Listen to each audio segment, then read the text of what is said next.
I play the piano sometimes. I go in like spurts where You I'll do play go every in day, spurts. and then I won't play for months, and then I'll sit down every day You're and good, play though. at lunch I'm and always stuff like impressed when that. you do play. I'm like, he hasn't lost it. I'm not that good. Have you ever heard him play? No? I play strictly by reading, I know, that's impressive. but I can't. I think it's more impressive to play by ear. Other way, for me.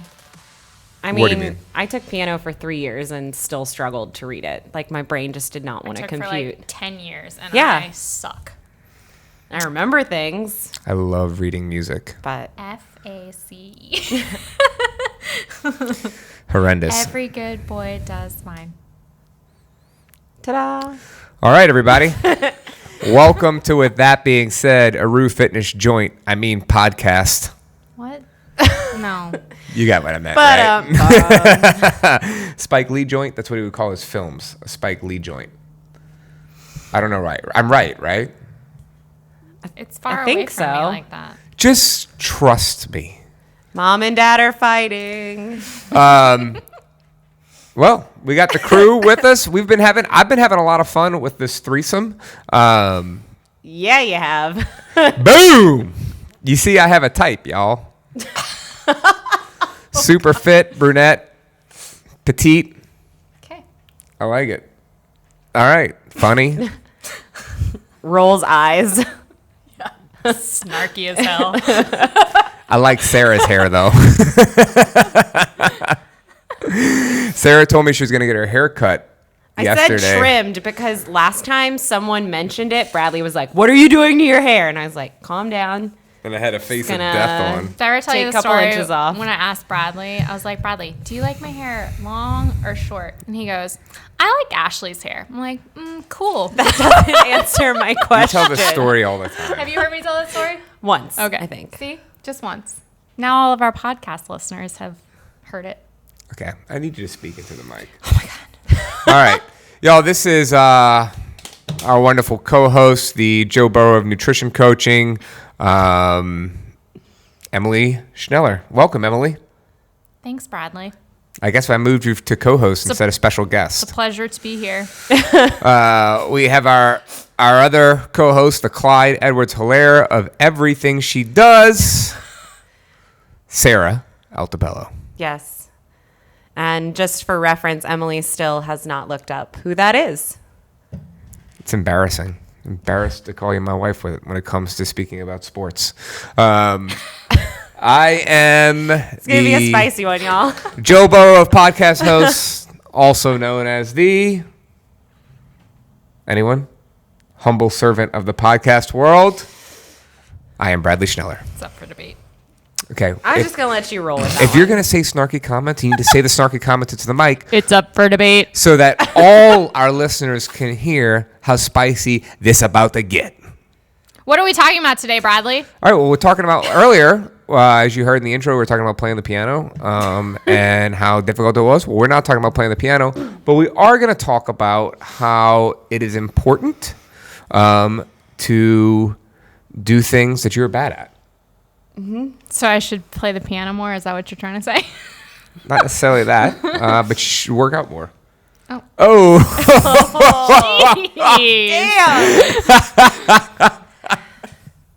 And scene. Okay. This Y'all, is, if you're listening to this like mid-morning, maybe wait until after work, grab a drink, put your feet up. Oh, man. this is true, though. So I've been running with Gerald for, I don't know, 3 or 4 months now. Yeah. Longer, right? Mm-hmm. And I've gotten a lot better. And I consider myself to be pretty fast for an average adult dad. But pretty fast, I am like in the upper 10 to 15% of every runner that tracks their time across the world So almost for my age break. Joe Burrow of the running world for middle-aged dads. Yeah, you could say that. Probably the Clyde Edwards-Hilaire. Mouthful. I'm probably the Clyde Edwards-Hilaire of running for middle-aged dads, What's your age bracket? 36-year-olds. with 2 kids, 7 and 3. Y'all, I dropped Business off. owners. That's the specific Can I tell a story? business owners. That's the specific bracket. So I dropped off my kids this morning, and I was driving to the gym, and I have to pass by the track, and I literally did This is true. a double take. I was like, ooh, that guy's sexy. And You knew it was me. I swear I didn't. I was like, oh, that's my husband's truck. That's She totally my parked and husband. was like, I was just checking out my checking husband. out my husband, and I didn't even know it. How many times did I have the shorts rolled? I don't know. You're kind of far away, but you look What was I sexy. doing? I would You're say it's running. a rough 2 to 3 rolls. I was running? No, you were kind of like Walking jogging back. Yeah. Okay. All right. Yeah. I just finished one. Yeah. What was I talking about? Oh, so Running with Gerald. yeah. So I've been doing it for a while, and I've gotten pretty good at it. At least good enough to smash Jonathan in any race we do under a mile.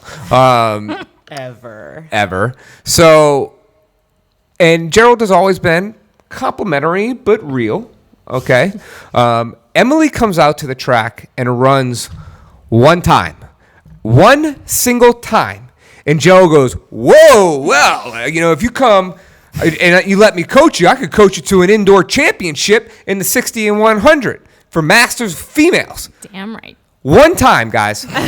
Emily comes out one time, and that's what she gets. And I was running in nobles. I would just like to point out, like I've not never even gotten noble runners. I've never gotten anything like that. So when I jack with Emily about getting better at working out, she is talented at a lot of things: squatting, pulling off the ground. So deadlift, cleaning. If she practiced snatch, she'd be good at that, but she's jacked up shoulders. And then running. Those things, she smashes. Good for you. Thanks, babe. So, Even though I am decent at sprinting, though, I felt completely out of my element there. that's where I was getting to this. Yeah, Yeah. okay, So, I it's was not. making sure it was going somewhere. What's the exact quote? What's the exact quote? Yeah, so all Thank of you. this, just been sitting here waiting for this moment. It is hot. I feel like taking my shirt off in this thing. Just like coaching. Okay. All of this comes from, for those of you that know, there is a company called Ramwad, but on their social media accounts, they posted something. It says something along the lines of "Be brave enough to try or do something you suck at," Yeah, I love and it. that really resonated with all of us. Yeah, it doesn't mean you have to be good at it. You just have to try it. And I mean, that's originally, well, I try a lot of things. That's kind of like what I hang my hat on, is I like to be proficient in a bunch of different things. And even if I suck at it first, I'll give it a whirl. Except for maybe time management. And we've come full circle. Yeah. So why is that, you two, pertinent to what we do here? Health, nutrition, fitness. I mean, I think it's a life skill, not just related to those things, but as much as you can kind of lean into that uncomfortable feeling of trying something new and just doing it anyway, I am a big believer that that is where the most growth comes from in your life. So, like, I can remember quitting my corporate job and coming here, and I remember my first nutrition seminar, and I scripted out the whole thing. I was shaking throughout. My voice was shaking. You remember doing that speech with me too, and I was literally shaking. Like, I used to be terrified to give a presentation and to talk in front of people. And the way that I responded to that uncomfortable feeling was signing up for stuff anyway, like just doing it anyway. I would sign up to talk on the news. I would volunteer to do nutrition seminars. And, I am now co-hosting a podcast. Thanks for the invitation, guys. I am now co-hosting a podcast. I did a nutrition seminar with Sarah on Saturday, rolled up like, all right, we know what we're talking about. Let's do this. Like, we had blocked off on our calendars like 50 minutes to have a conversation about what this was going to involve. yeah. I looked at the clock. 9 minutes into We're like, okay, it, we're good. we started talking about other work things. Yeah. And so it went from this, oh my gosh, terror, fear, shaking. I was completely drained of my energy afterwards to now I can give an hour-long presentation and be completely energized by it. Yeah. But the way that I got there was saying yes and doing it despite the fear. Right. And I think what we hear a lot from people that either don't ever come in to try the gym or that do try it for the first time, they say the same, a lot of them say the same thing, and I hear it in other aspects, not just fitness, but they are scared about coming in and sticking out and being the inexperienced one.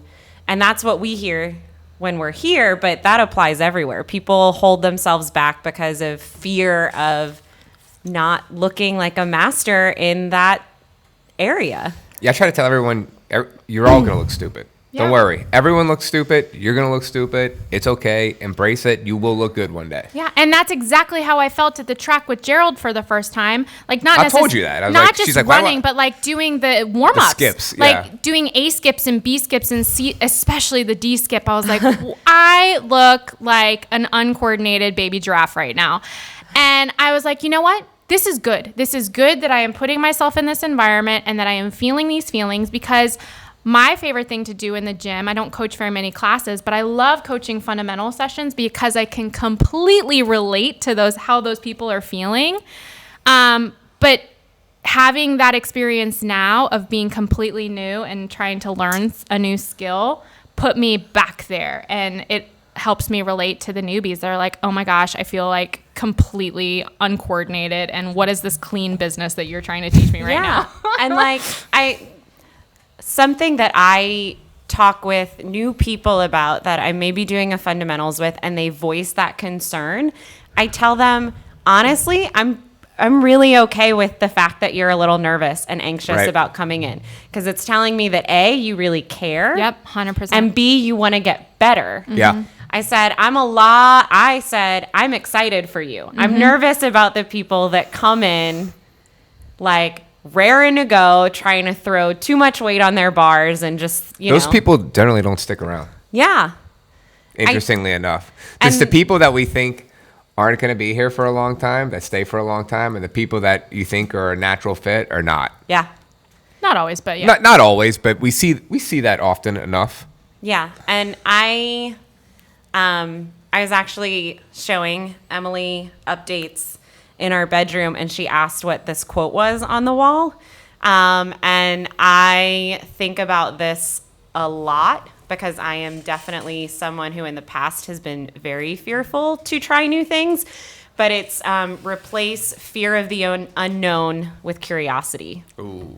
And it's one of my favorite quotes. That is really good. What is a time, Sarah, where you've kind of experienced that? I was thinking about this last night. The dance company I was with for 3 years, Kamenka, I remember going to my first rehearsal with them. My friend Cheryl, a couple friends had been trying to get me to go for years. They said, like, we know this is kind of out of your realm, but we think you do really well. We think you would have a lot of fun. I did not eat the first day I went. And it was at 7:00 on a Wednesday night. I was terrified.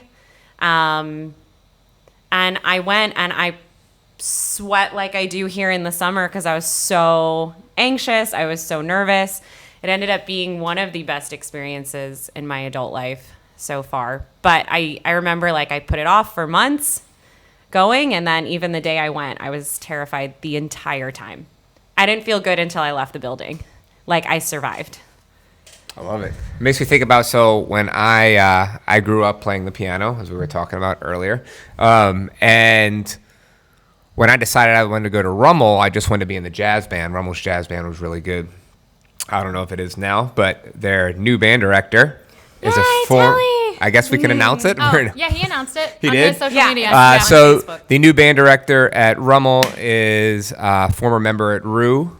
Hopefully he'll be back. Telly, and we fully expect him to be back. But anyway, we're laying in the pressure on you now, Telly. Planting the seed. Yeah. Speak up. But anyway, it's going to be awesome. So when I just wanted to be in jazz band when I was entering high school, I did not want to be part of the marching band. I just played the piano. I didn't play any other. I mean, I played saxophone for a little bit, but just dabbled in it. And I was told that I had a better shot of making the jazz band if I was in the marching band. So I said, okay, well, what am I going to play? I have no idea. They're like, well, you could learn the xylophone. So I learned the xylophone that summer and then made the marching band. And then I played basically, this is so nerdy. The bells and the xylophone are basically the pit percussion, which is auxiliary percussion in the marching band for 3 years. And then I decided that I wanted to learn how to play a drum. So I picked that up the summer of my senior year, and then made the drum line my senior year. And then after 1 year of being in the marching band with Rummel, I auditioned and made LSU's drumline top bass. So anyway, what's the point of that story? The point of the story, I'm wondering the same thing. the point of that story is that I didn't want to do it. I was scared to do it because I had no idea. My mom kind of forced me into that a little bit, and it ended up being a really incredible experience when I put myself out there. So much so that because of that, I guess I met my wife. So, Mom, thank you. Aww. Shout out to my teacher out there, Peter Cho. He also is a big part of that. That story just reminded me of something that happened. So my first job out of college was directing a play. I directed a 2-act musical in 6 weeks with a bunch of like 6-year-olds to 12-year-olds. Crazy, right? But it's musical theater, right? So I had like 4 boys come and audition, and it was a camp, so I had to give them all parts. I had this little boy named Tristan, and he was like so grumpy during auditions, and I went up and talked to him, and he's like, my mom is making me do this. I don't want to do it. But he was a boy, so I had to give him like a main role in the show. You needed it. Y'all, by the end of the performance, he stole the show. His mom wrote a letter to the artistic director and was like, he has not been the same since Hurricane Katrina, and this completely just like changed his life. That makes me want to cry right Yeah, now. and it just goes to show you, like, even if somebody is pushing you or like you're just have new experiences, you never know what it's going to lead to. And how it might change your life. Well, and it's interesting listening specifically to Bradley, you talking about playing an instrument. So I took piano for a few years as a kid, and now as an adult, I can recognize it. But when I was like 10, 11, 12, I just don't think I have a great brain for playing musical instruments. I enjoyed it, but I just didn't, I don't know, a piece was missing.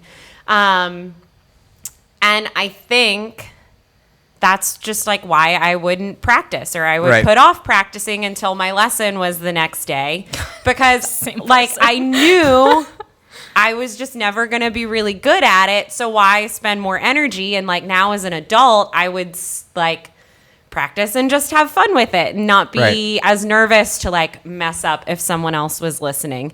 But I was putting so much pressure on myself to be perfect that I would just avoid having fun or avoid just getting better and accepting it for what it was and enjoying that. And like as an adult, I'm like, damn, I wish I'd stuck with it or tried like 5% harder. Can I give that advice to parents out there? Like, I don't want to tell people how to parent, but I can tell you that sounds bad.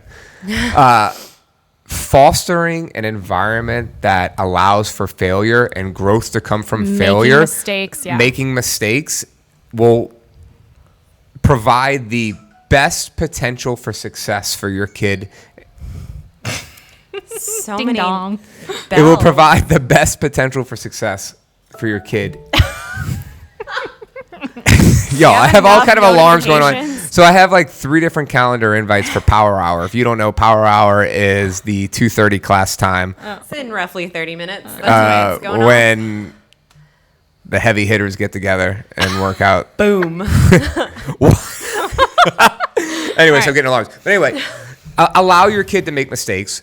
Tell them that Mistakes are okay. Yeah. Create that environment for them. The most successful entrepreneurs out there have failed multiple times. The most successful athletes out there have lost a ton of times. Yeah. You have to be able to lose or fail in order to grow. It's not just something that translates to parenting and children, though. I just had this conversation with Chelsea. So we're about to go on vacation, and I'm training Chelsea to do something that I normally do at the gym.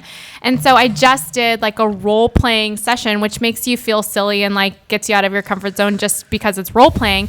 But I was like, you know what, Chelsea? I'd much rather you fumble and make mistakes with me now, like let's make all the mistakes right now so we can talk about it. So when you're put in the actual situation, you feel confident and you know what you're doing. Making mistakes is the best way to learn. And go ahead. You learn more on the days you struggle and more on the days you fail than on the days where you knock it out of the park. And I'm not saying the days when you knock it out of the park mean less, but like, say we all have a day where we just feel like we crushed it. Like our first day back at the gym, like the energy was super high. We were all super happy. And that like emotional high carried over, but it didn't teach us anything about how to maybe approach something differently. Like we didn't learn a lot from it. It was emotionally fulfilling, but I wouldn't say there were like great mental takeaways from it. So yeah, failing a lift in the gym or bombing a presentation, it just teaches you how to better prepare or change it up for next time. Yeah, and there is no